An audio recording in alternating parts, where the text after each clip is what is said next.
Enhance your experience by becoming a supporting member.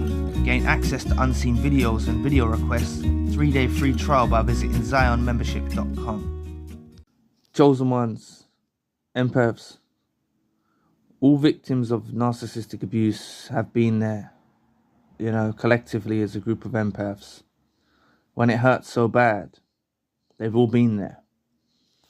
At times when you don't see a way out, at times when your heart's hurting, you don't know if you deserve what you're going through. You're just completely in the fog, And this is a motive, a sabotage, a deliberate attack on your healing. This is a deliberate attack and agenda by the narcissist involved in your life to prevent you from moving on. And when I mean moving on, it doesn't necessarily just have to be moving on with someone else. It could be moving on with your life in general, And I think that you honestly do need to move on with your life first in general. Whether that's in your career, just in your everyday life, whether you're a stay-at-home parent and you look after the kids, whatever it is that you do in your daily life, moving on for the better. That's the first stage of it. And I'm a big advocate for not healing through people. I think it's a must that you don't heal through people. But eventually a time will arise in the healing journey when you've done so much work, maybe on the solitary path, maybe on the healing journey, that if you do encounter another chosen one or another empath, it can be mutually beneficial for the both of you. It can be mutually beneficial for the both of you, especially if they're an empath or a chosen one, an awakened empath at that. It can be mutually beneficial, and you've got to understand that this narcissist that was involved in your life has laid traps to prevent you from ever rising to get to that point again. Like I said, you're hurting, you're in pain, you're in the fog, especially early days on. You're in the fog, you don't know where you're at, and that can even last with you for some period of time. You can stay in the fog for a long time, of when it hurts so bad and you can't get over the discard or the reverse discard, or sometimes even case may be that you were the one that cut the narcissist off and it still hurt you so bad, and they try their attempts at the ultimate goal of the narcissist involved in your life is to prevent you from healing and rising above the hurt and pain that you've went through. You've got to understand that it's a motive, it's an agenda, it's something that they sincerely don't want you to heal. It's why it got so nasty. It's why it got so weird. It's why it got so bizarre, especially during the last days. Whether that involved them hoovering you, stalking you, cyber stalking you, doing weird, bizarre things, because they knew each and every time they made this indirect or direct contact towards you, it would hinder your journey of healing. And ultimately, they don't want you, as the special being of light that you was in their lives, to see through their BS and to eventually heal or get well in towards your healing journey. Because if you're a narcissistic abuse victim, this narcissist involved in your life ultimately doesn't want you to heal, and you're always going to remember the hurt that was inflicted, the pain that was inflicted. You may suffer with abandonment issues. You may suffer with low self-esteem, low self-worth. The healing journey is long-term. It's something that is going to be with you forever, ever. And it's something that you should always prioritize. That being said, even if you do find someone else that where it's mutually beneficial for the both of you, they're an awakened empath or a chosen one, You seem to click really well. This is something that the narcissist will really detest that was involved in your life. They will detest it. They will hate it. And they will feel this in the spiritual realm. They'll feel you've disconnected. They keep tabs on you. They keep tabs on you. They do keep tabs on you. And that's something that you've got to understand. At times when you felt the narcissist, you may not have spoken to them in months or even years. And you felt like they were so far away and you were hurting. When it hurt so bad and you were in pain. And really they were closer than you think. They were in their comfort of their home, possibly, spying on you on social media, checking what you're doing. Or alternatively, they were actually stalking you from a distance, keeping a watchful eye, not a watchful eye, why did I say that? Keeping an eye on you. Keeping an eye on you, wanting to make sure they're watching over you, so to speak. Weirdos.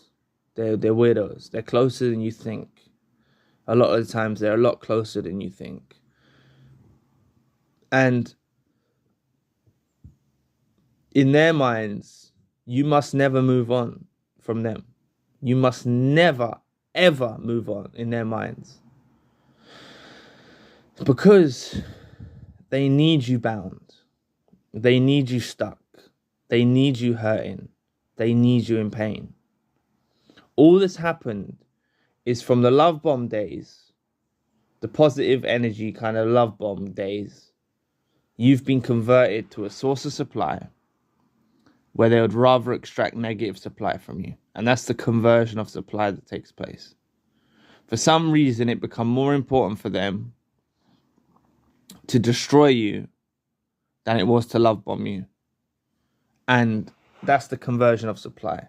And that's what honestly takes a lot of victims of narcissistic abuse by surprise, seeing the whole paradigm shift.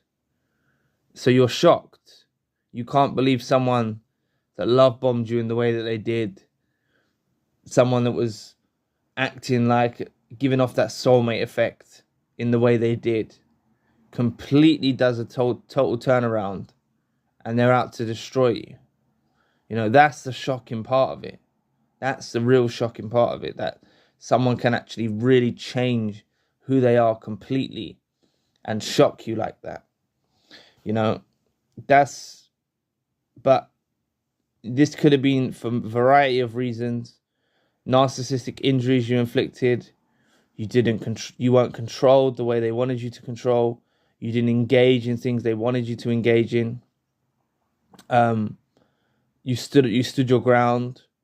All of these types of things really affect the narcissist that was involved in your life, you know. But you've got to understand, they don't want you to move on. And personally, I don't want you to move on too soon. I would advise that you don't move on too soon. I always advise that. Take your appropriate time. The healing journey is wonderful. The further you get down in the healing journey, the better it gets. But eventually you hit that time, or that point in time, when it is beneficial for you to connect with another soul. You know, it will actually be beneficial for you to connect with another soul. And when the time's right, you'll know the time's right. It'll be written in the stars, so to speak.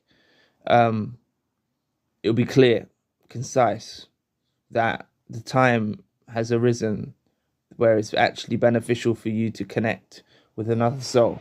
You'll feel it in your spirit that this person is on the same page. You'll feel it in your spirit that this person is has good intentions for you. That's not to say, you know, with negative energy and negative frequencies and things of that nature, even someone who's presenting themselves as genuine, authentic, kind, loving, loyal, all the rest, they can still be affected by negative influences. So it's going to take mutual effort from both parties, and that's where the reciprocity comes in.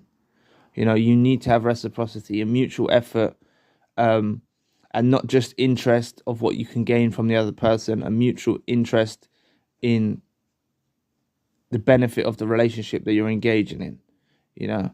And they need to be conscious of things that will knock them off the path, and you also need to be conscious of things that will knock you off the path.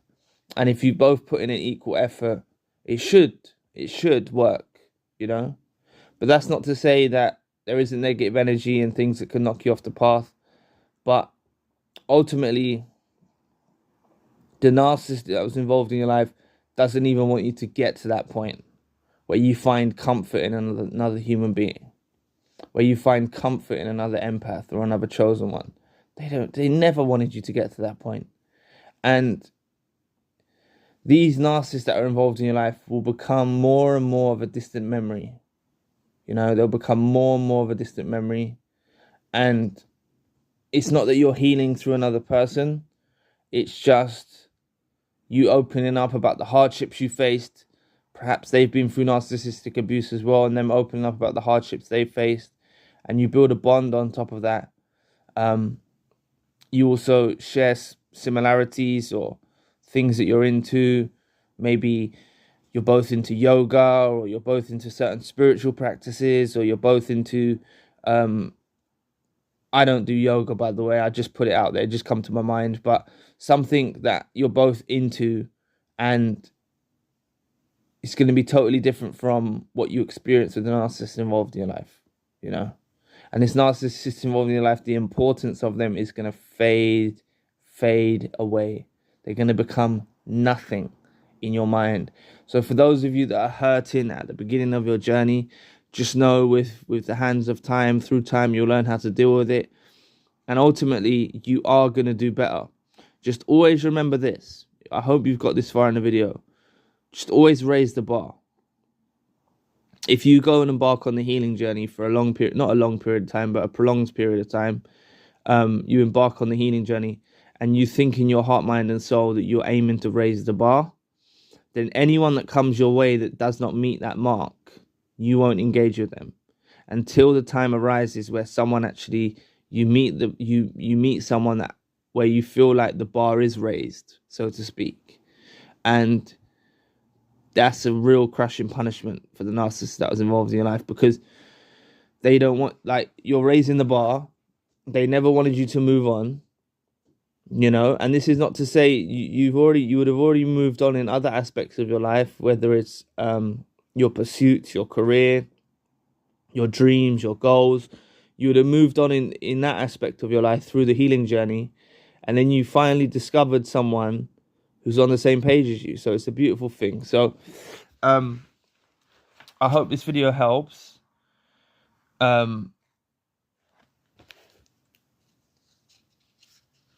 hope this video helps, and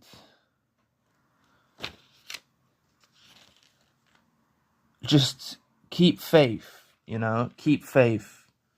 You know, whatever your belief system is, keep faith that you can do better. That's the whole problem. Why victims of narcissistic abuse stay stuck. You know, they think they can't do better, and that's the real issue. If you don't think you can do better with a narcissist than a narcissist that was involved in your life, you really need to heal. You really need to internalize that. You really need to go over that in your head, and perhaps this video here will help. The narcissist is the best you're going to get, not. So click this video here. Anyway, I'll be back with another video soon. Peace.